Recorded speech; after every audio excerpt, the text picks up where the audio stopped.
আমি নিতে দেব না সময়কে এক মুঠো ভরা যোচনা।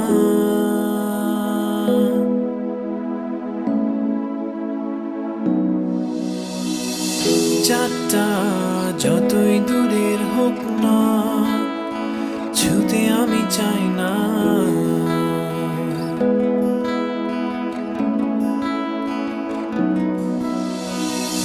পৃথিবীর সব অপার বিস্ময়ে থাক আমার অদেখা, শূন্য খাতার প্রতিটি পাতায় সময় কাব্য লেখা।